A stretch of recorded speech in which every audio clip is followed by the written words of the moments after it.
विषधर यानी वह सर्प, उसका भोजन ही मेंढक होता। और मेंढक विषधर के मुख में जाकर के खेल खेलने लगे। ऐसा अभिमान से भरा वह मेंढक, कहीं ऐसा तो नहीं कि धरती की सेवा के मिस आपका उपहास कर रहा हो। थोड़ा और आग में घी डाल दिया उसने। आग में थोड़ा सा, कुछ लोग होते हैं ना, आग में घी डालने का काम करते हैं। इतने अच्छे से डालते हैं कि पता ही नहीं चलता, और उसमें उनको बड़ा आनंद आता है, बड़ी प्रसन्नता होती है। लड़ा करके, भिड़ा करके, पता नहीं क्या मिलता है। लड़ते वो हैं, खून इनका बढ़ जाता है। बिल्कुल असुर जाति के जो देव होते हैं ना, बिल्कुल ऐसे ही। उनको अपने विमानों में, अपने भवनों में आनंद नहीं आता। कहां जाकर के आनंद आता है? ऐसे नरकों वाले क्षेत्र में, उन बिलों में, जहां सिवाय दुर्गंध की, पीप की, मांस लहू की, वैतरणी नदी के अलावा किट्टी मां, काली मां, अंधकार है। उस क्षेत्र में सिवाय गंदगी के, बीभत्सपने के कुछ भी नहीं है। कहाँ तो देवगति में, स्वर्ग में जाने वाला, स्वर्गों में पैदा होने वाला, सुंदर शरीर को रखने वाला, सारा वैभव जिसके पास है, दिव्यांगना जिसके पास है, उसे वो अच्छा नहीं लगता। और ऐसे निकृष्ट स्थान में जाकर के वो आपस में उन नारकियों को लड़ाता है, आग में घी डालने का काम करता है। तो कैसा आनंद आता है ना, अपने क्षेत्र को छोड़ करके व्यक्ति उस गंदे स्थान में जाने के लिए भी तैयार हो जाता है।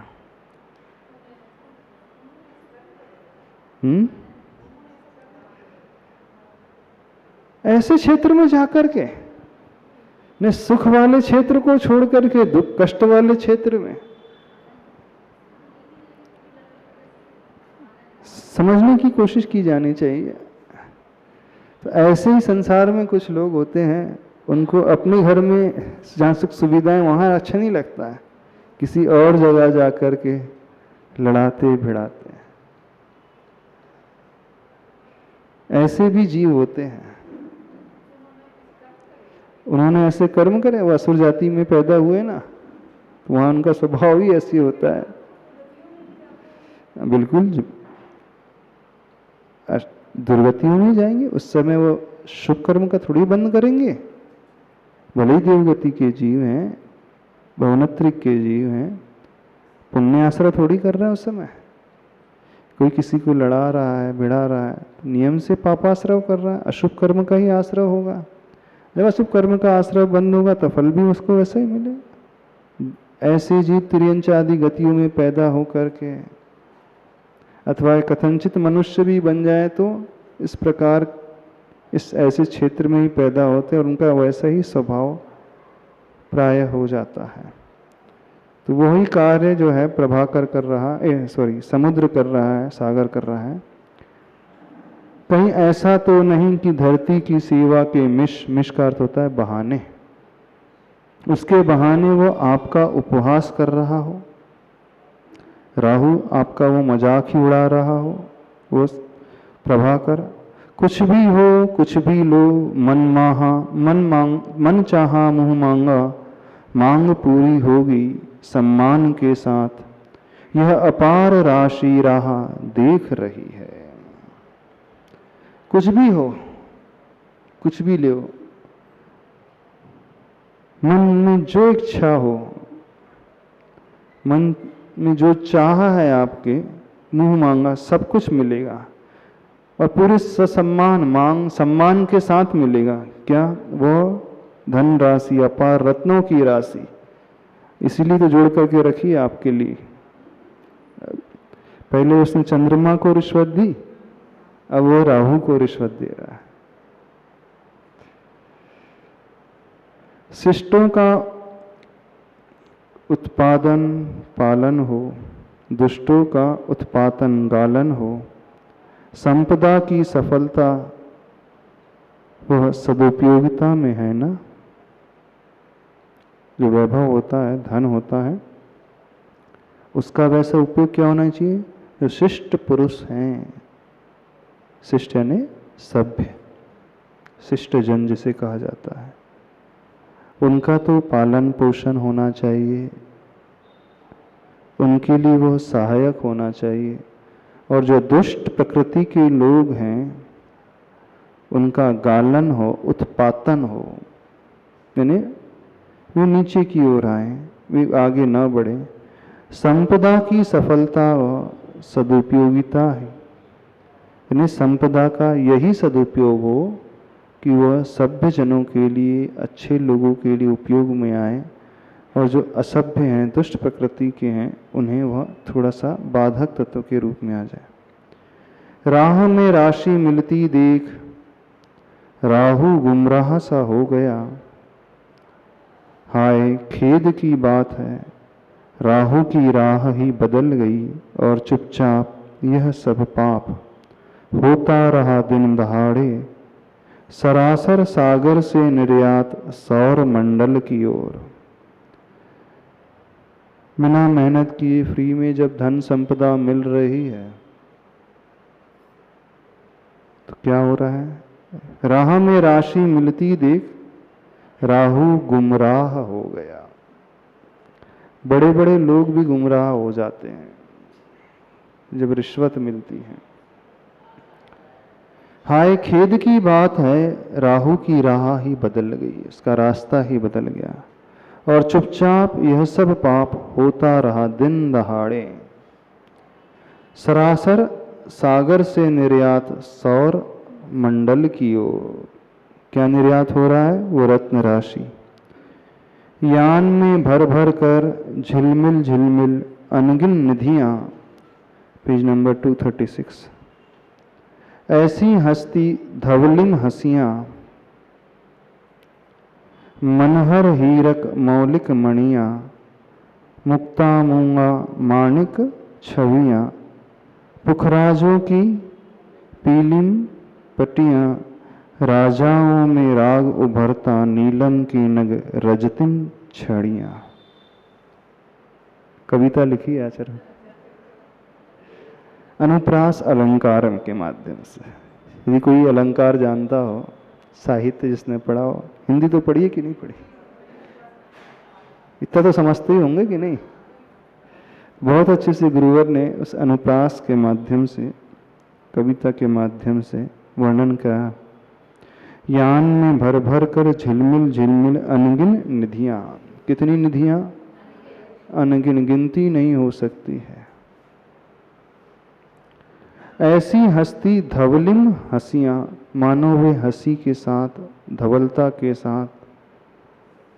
मनहर हीरक मौलिक मणियां, मन को हरने वाले हीरे की जो मौलिक मणियां होती हैं वे। मुक्ता मूंगा माणिक छवियां, मुक्ता है, मोती है, मूंगा है, हीरा है, माणिक है, उसकी छवि को धारण करने वाले। और पुखराज जो रत्न है, उनकी पीलिम पटियां। राजाओं में राग उभरता नीलम के नग रजतिम छड़ियां। उन्हें देख कर के राजाओं के मन में भी राग पैदा हो जाए। नीलम के नग रजतिम छड़ियां, रजतिम का अर्थ होता है चांदी, रजत। उस रजत में जो जड़ियां जड़े हुए हैं, नीलम के नग, तो इतने प्रकार के रत्न रत्न उपरत्न जो भी होते हैं, उन समस्त रत्नों की राशि को वह सागर जो है राहु तक प्रेषित कर रहा है, यान में भर भर कर।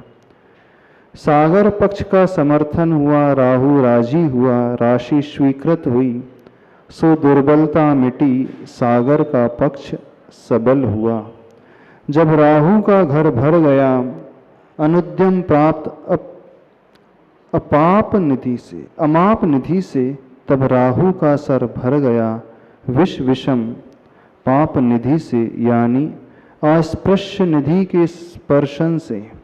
राहु इतना काला हो गया कि वह दुर्दर्श हो गया पापशाला, क्षीणतम सुकृत वाला, दृश्य नहीं रहा दर्शकों के, स्पर्श नहीं रहा स्पर्शकों के। सागर का पक्ष ने, सागर जो पक्ष ले रहा था उसको समर्थन मिल गया, राहु राजी हो गया, उसने उस राशि को स्वीकृत कर लिया और सो उसकी दुर्बलता मिट गई। अब सागर का पक्ष, तो राहु का घर भर गया अनुद्यम प्राप्त अमाप निधि से, बिना उद्यम किए, बिना परिश्रम किए। अमाप यानी मापा नहीं जा सकता हो, मानो काउंटिंग जिसकी न की जा सकती हो, इतनी निधि, रत्न निधि उसे मिली। तब राहु का सर भर गया। नहीं, अब उसने कह दिया पर्याप्त, अब इससे अधिक की आवश्यकता नहीं। विष विषम पाप निधि से, विष की भांति उस विषम पाप के निधि से, यानी अस्पृश्य निधि के स्पर्शन से राहु इतना काला हो गया कि वह दुर्दर्श हो गया पापशाला। किसी और की धनराशि को स्पर्श नहीं किया जाना चाहिए, छूना नहीं चाहिए। अब कोई इसे अस्पृश्य निधि का स्पर्शन, क्या शब्द का प्रयोग किया? अस्पर्श का मतलब होता है जो छूने योग्य, हाथ लगाने योग्य नहीं होती है। जो नीति न्याय वाला व्यक्ति होता है किसी और के धन की ओर दृष्टि नहीं उठाता है। लेकिन आजकल मिलना बहुत कठिन है, सब दूसरों का ही चाहते हैं, है ना। बिना उद्यम किए, बिना परिश्रम किए मिल जाए। अब कोई यदि इस प्रकार से अस्पृश्य धनराशि को छू लेगा तो क्या होगा? उसी का परिणाम कि राहु बहुत काला होता है। सौर मंडल में राहु और केतु ग्रह होते हैं। जो सूर्य ग्रहण लगता है राहु के कारण ही आता। वैसे सूर्य भी एक विमान है ज्योतिष मंडल देवों का, ऐसे ही राहु भी उसका विमान है। लेकिन लोक ख्याति क्या है? राहु का धड़ नहीं है, सिर्फ शरीर नहीं है, सिर्फ उसकी गर्दन से ऊपर का हिस्सा अकेले है। हिंदू धर्म में ऐसी मान्यता है, वैष्णव धर्म में, कि राहु इस प्रकार का है और वह सूर्य को पूरा ग्रसित कर लेता है। ग्रहण लग गया मतलब ग्रास बना करके, कवल बना करके वो खा ले रहा हो। वैसे ऐसा होता नहीं है।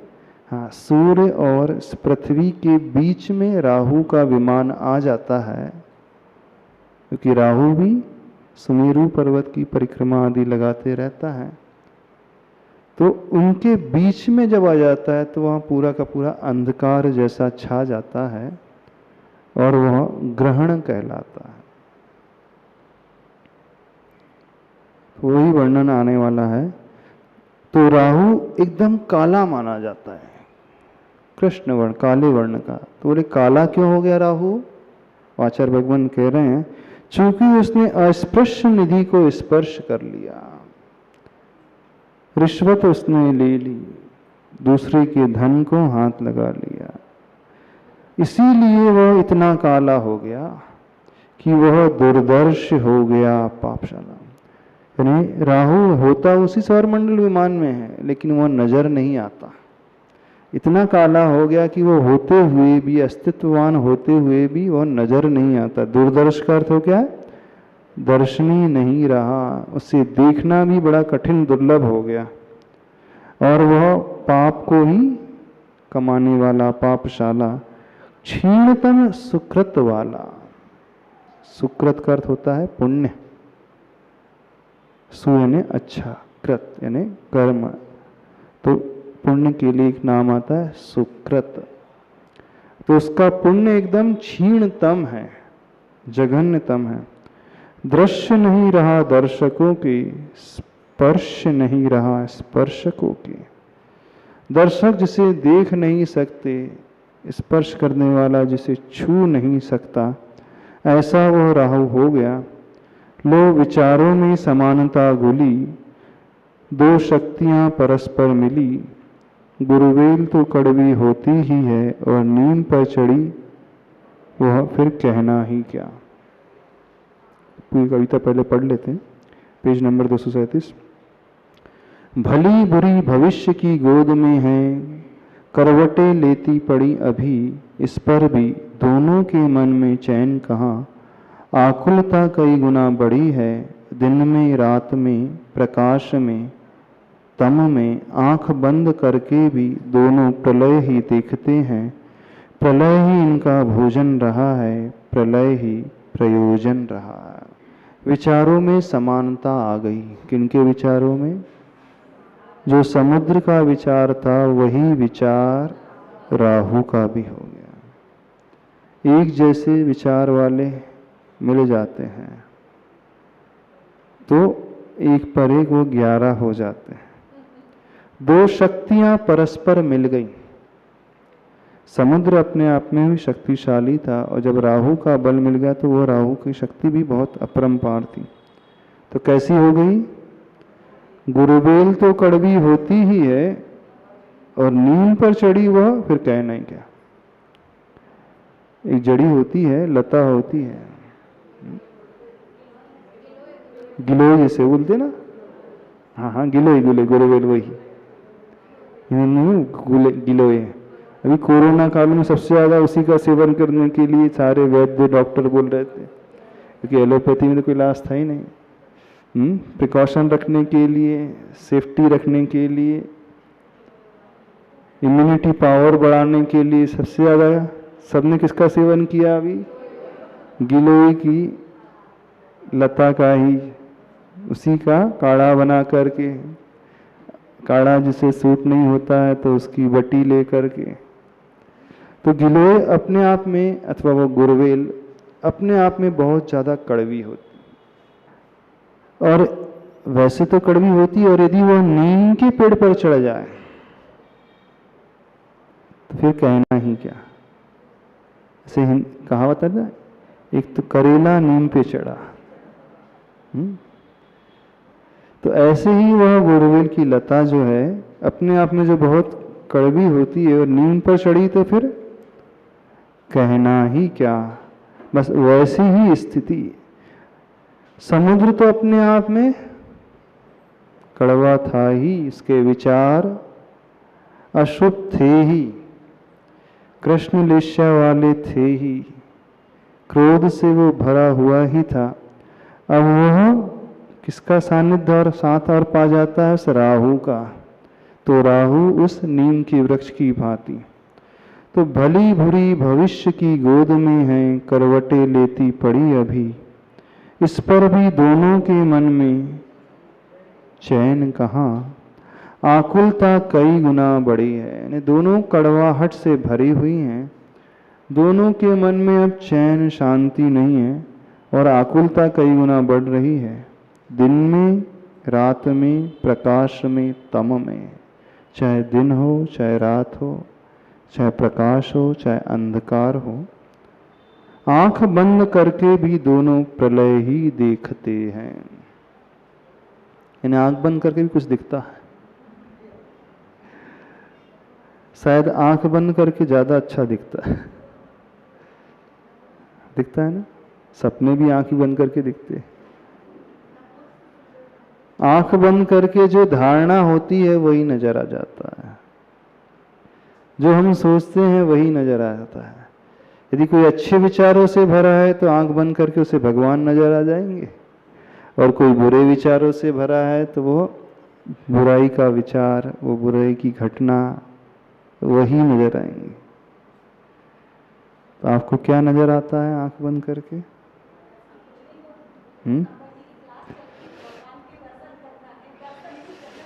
ध्यान में बिल्कुल वही देखा जाता है।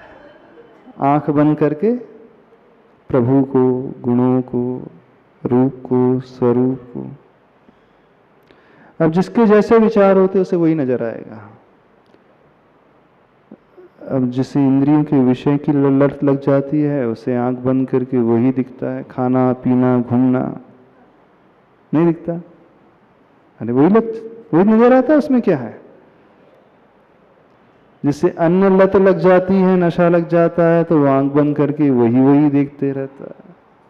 एक शराबी को शराब नजर आती है, चेन स्मोकर को वही सिगरेट नजर आती है। जो गहरा बैठ चुका है वो आंख बंद करके और भी ज्यादा नजर आने लगता है। अभी तो हाँ, तो गुरु भगवान नजर आने लगे तो बहुत अच्छी बात है। प्रभु यदि नजर आने लगे आंख बंद करके, यानी अनइंटेंशनली भी हमें वो नजर आने लगे, अबुद्धिपूर्वक वो नजर आने लगे, बिना पुरुषार्थ के, बिना मेहनत किए, तब समझना बहुत अच्छा चल रहा है। बिना पुरुषार्थ के, क्योंकि अच्छे कार्यों के लिए बहुत मेहनत करना पड़ता है और अच्छे विचारों के लाने के लिए भी बहुत मेहनत करना पड़ता है और उसे मेंटेन रखने के लिए और ज्यादा मेहनत करना पड़ता है, बनाए रखने के लिए। और जिसे बिना पुरुषार्थ के सहजता से आने लगे, तब समझना वो हमारे सबकॉन्शियस माइंड का विषय बन गया, अवचेतन मन का विषय बन गया। और जो अवचेतन मन का विषय बन जाता है वही हमारे संस्कार बन जाते हैं, वही हमारी हैबिट, आदत बन जाती है। और जो हमारी हैबिट बन जाती है उसी के अनुसार हमारा कर्माश्रव भी हुआ करता है।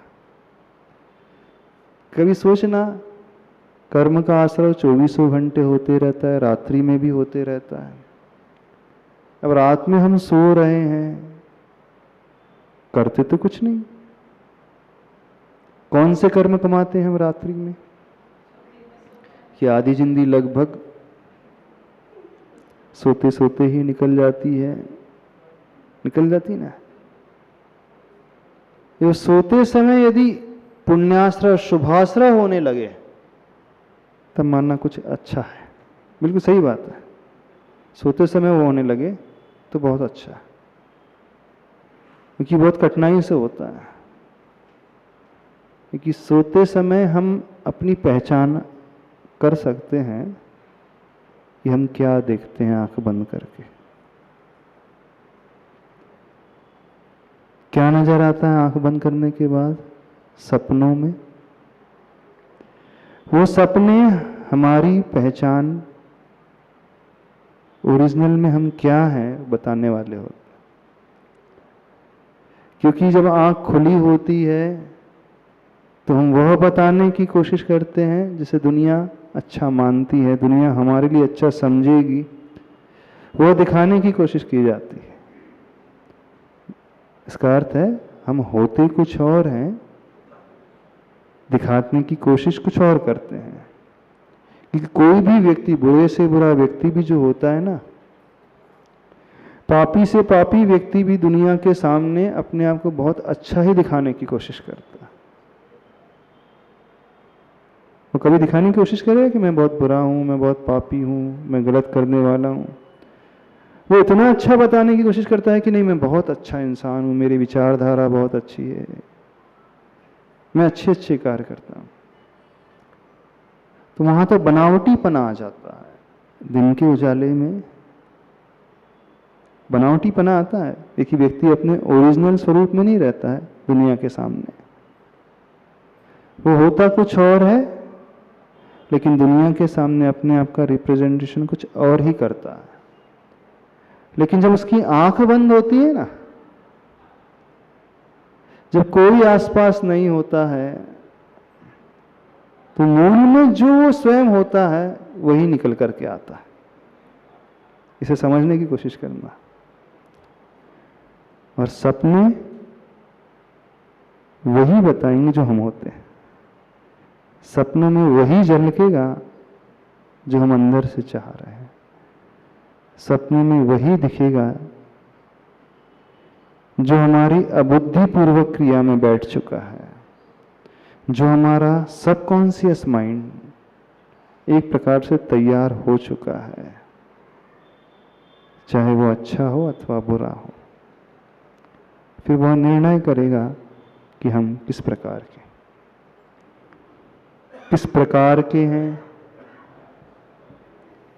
अच्छे सपने आते, बुरे सपने आते, तो पर्सनल बात पूछ रहे हैं। क्या नजर आता है सपनों में, कौन नजर आता है, बिल्कुल समझने की कोशिश करना। जो व्यक्ति अपने सपनों का अध्ययन करना जानता है ना, वो अपने आप को पहचान लेगा। सपने नहीं आते, सपने नहीं आते, बहुत गहरी निद्रा में स्वप्न नहीं आते। स्वप्न विज्ञान है, सपने तो सबको आते हैं, तीर्थंकर की माता को भी आते हैं स्वप्न। 16 स्वप्न नजर आते कि नहीं आते? हाँ, माता को स्वप्न जो होने वाला है उसका इंडिकेशन देने वाले, अथवा जैसा हमारा स्वभाव होता है, जो हमारा मन चाहता है, अंतरंग चाहता है, जो भावना बार बार भाया जाता है, अंदर से भाई जाती है हम अंदर से, वही रिफ्लेक्ट होकर के स्वप्न में आ जाती है। तो सपने कभी झूठ नहीं बोलते, भले ही हम झूठ बोल दे दुनिया के सामने, लेकिन हमारे सपने कभी झूठ नहीं बोलेंगे। तो हमारी पहचान खुली आंखों में नहीं होती, बंद आंखों में होती। हम ये कह रहे हैं, जब आंखें बंद हो तब अपनी पहचान करना कि हम कैसे हैं। ये खुली आंखों में तो कुछ और हम बन जाते हैं जो हम होते नहीं। पकड़ने की कोशिश करना अपने आप। इस कारण अपना परिचय एकांत में ही होता है, जब कोई हमारे साथ नहीं होता है। उस समय व्यक्ति का चिंतन आता है। करते चिंतन वगैरह नहीं करते? कितने लोग चिंतन करते? एकांत में बैठ कर के शांत, सब धर्म ग्रंथ पुस्तक बंद करके, कुछ नहीं, शांति से बैठ रहे हैं, अपना अध्ययन करना। कितने लोग करते हैं अपना अध्ययन, स्व का अध्ययन? स्वयं का अध्ययन नहीं करते। चिंतन नहीं होता, चिंता आने लगती है। यानी स्वयं का विश्लेषण, आत्म विश्लेषण, सेल्फ एनालिसिस। कोई नहीं करता चिंतन। अरे अपने बारे में कभी नहीं सोचते। कोशिश करना, वो स्वाध्याय कहलाता है। सही स्वाध्याय तो वही है जहां स्वयं का अध्ययन किया जाता है, उसी का नाम स्वाध्याय होता है, जहां स्व का अध्ययन किया जाए। हर व्यक्ति पर के अध्ययन को ही स्वाध्याय समझ रहा है। ग्रंथ को पढ़ करके, पर के चरित्र को पढ़ करके, सलाका पुरुषों के चरित्र को पढ़ता है, प्रथमानुग ग्रंथों को पढ़ता है, तो समझता है कि मैंने स्वाध्याय कर लिया। नहीं, उनका भी पढ़ने का पर्पस जो है स्व तक पहुंचना। इस बात को पकड़ने की कोशिश करना। चले अपन दिन में, रात में, प्रकाश में, तम में आंख बंद करके भी दोनों प्रलय ही देखते हैं। आंखें बंद हैं फिर भी देख रहे हैं।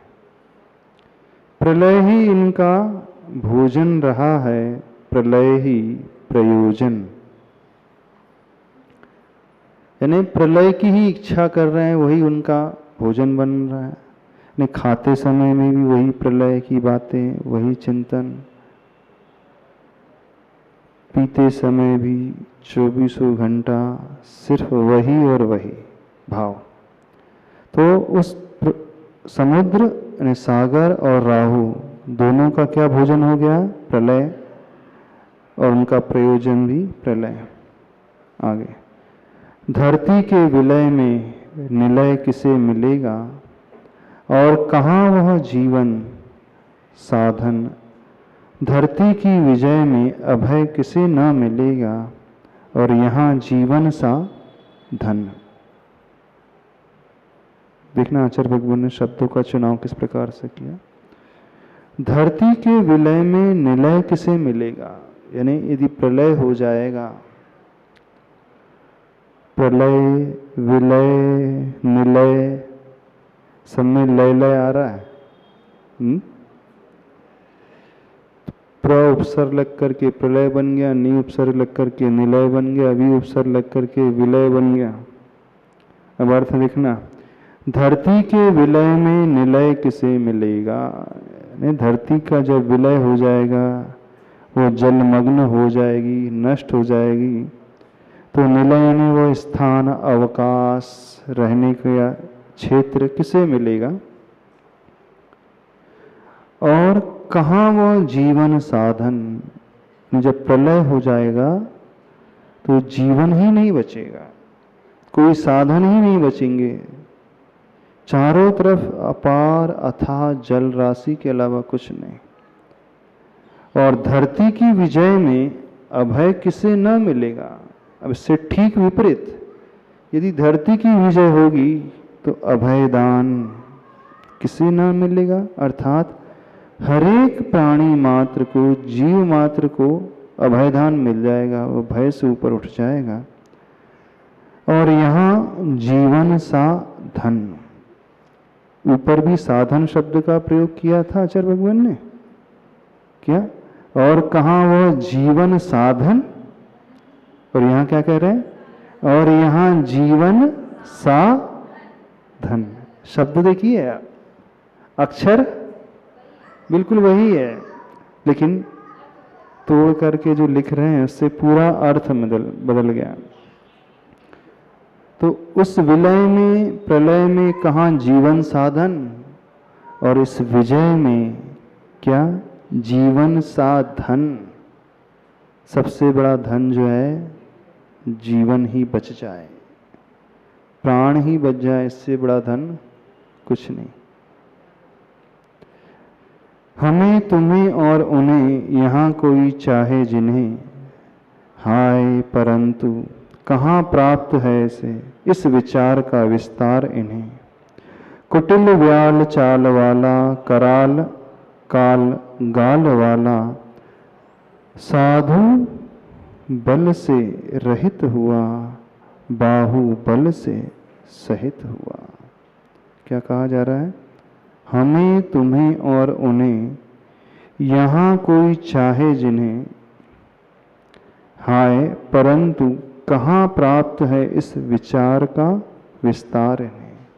यानी उन दोनों को, राहु और सागर को, यह विचार कहाँ आ रहा है कि कोई किसी को चाह ले, कोई किसी को बचा ले। उनकी चाल कैसी है, कुटिल व्याल चाल वाला। व्याल क्या होता है, सर्प। व्याल का अर्थ होता है सर्प, सांप। तो सर्प की चाल कैसी होती है, जिगजैग वाली, है ना, स्ट्रेट नहीं होती कभी, वो पूरा एसएस बना करके, पूरा जिगजैग वाली, यानी कुटिल, यानी स्ट्रेट ना हो करके टर्न्स ही रहते हैं, उसमें मोड़ ही रहते हैं। तो जहाँ मोड़े हो जाते हैं वो कुटिल चाल कहलाती है। तो कुटिल चाल, व्याल चाल वाला, कराल काल गाल वाला, कराल काला वो गाल वाला, साधु बल से रहित हुआ, बाहु बल से सहित हुआ। सज्जनता का बल तो वह दूर हो गया और वह बाहुबल से पूर हो गया, बढ़ गया। अगला पेज 238 कर लें इसका थोड़ा। वराह राह का राही राहु, हित अहित हिताहित विवेक वंचित, स्वभाव से क्रूर क्रुद्ध हुआ, रौद्रपुर रुष्ट हुआ, कोलाहल किए बिना, एक दो कवल लिए बिना, बस साबुत ही निगलता है प्रताप पुंज प्रभाकर को। सिंधु में बिंदु सा, माँ की गहन गोद में शिशु सा, राहु के गाल में समाहित हुआ भास्कर। दिनकर तिरोहित हुआ, सो दिन का अवसान सा लगता है। दिखने लगा दीनहीन दिन, दुर्दिन से घिरा घिरा दरिद्र ग्रही सा। राहु ने अब सूर्य प्रभाकर को पूर्ण रूप से ग्रसित कर लिया, अपने गालों में समाहित कर लिया। कैसा है? वराह राह का राही। वराह कौन कहलाता है? सूकर। सूकर का नाम है वराह। उस रास्ते का राही मानो वह राहु, हित और अहित विवेक से वंचित रहने वाला।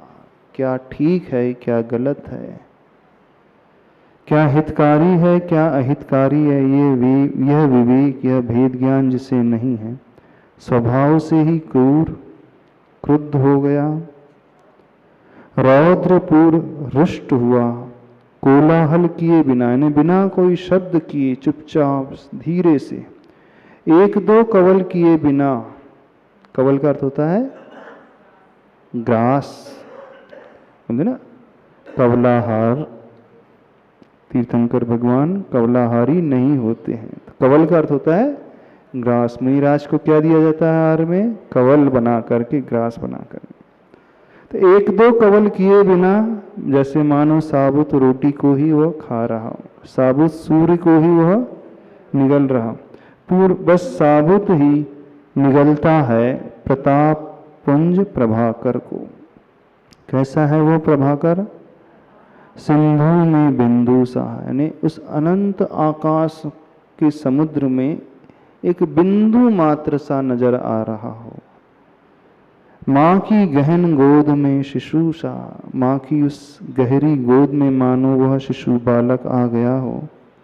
राहु के गाल में समाहित हुआ भास्कर, उसके गाल में वह समाहित हो गया भास्कर। दिनकर तिरोहित हुआ, दिनकर यानी वह सूर्य, दिनकर सूर्य तिरोहित हो गया, छिप गया, ढक गया, गायब सा हो गया। दिन का अवसान सा लगता है, मानो प्रतीत हो रहा है कि दिन समाप्त हो गया है। दिखने लगा दीनहीन दिन, दुर्दिन से घिरा दरिद्र ग्रही सा। कैसे वो एकदम दीनहीन प्रतीत होने लगा, गरीब सा एकदम, जिसके बड़े कष्टमय दुर्दिन आ गए हों, ऐसा गृहस्थ दरिद्र की भांति वह प्रतीत होने लगा। बस इतना ही रखते हैं, समय आपका हो गया। शरणागत सोपान।